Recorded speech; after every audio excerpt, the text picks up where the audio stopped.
sige.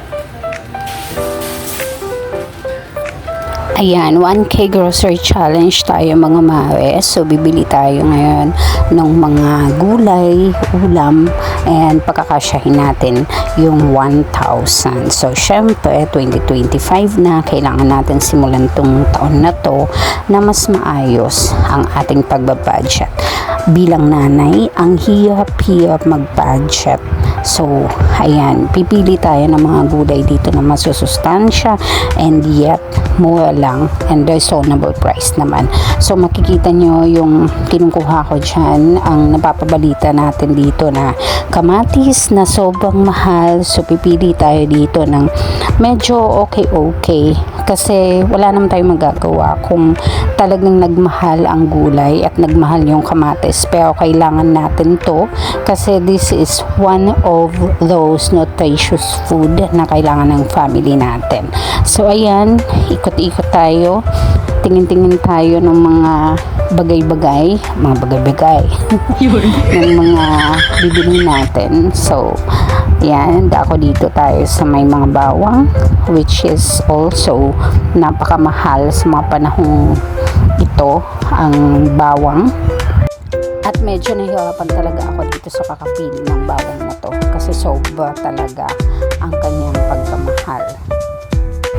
Ayan, so maybe may magsasabi sa inyo, mas mura sa palengke. Ay hindi.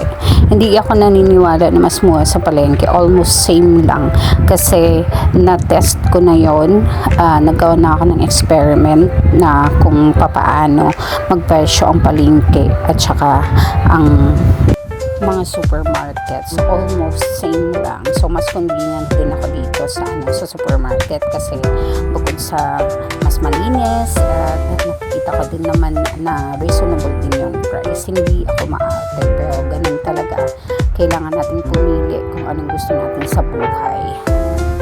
Although yes, kailangan tiis-tiis para makatipid, pero ito talaga yung choice ko. Mas gusto ko dito sa supermarket ako namimili kaysa sa palengke. And it's up to you guys kung ano yung gusto nyo. Kung sa tingin nyo is mas mura sa palengke, mas may mabibili kayong fresh doon, go ahead. Pero ako, ito talaga yung gusto ko. Dito ako sa grocery. And yan, namimili na tayo dyan ng fresh na gulay din, na dahon-dahon. So, may nabili tayo dyan na tatlong tumpok. So, dito naman tayo sa meat. Bumili ako dito ng 3/4 na chicken breast para ito sa baon-baon ng mga anak ko. So, bili lang tayo dito ng 3/4. And mamaya, dadako naman tayo doon sa meat section. Ayan, dito naman tayo. Bili tayo ng 1/2 na ground pork and also yung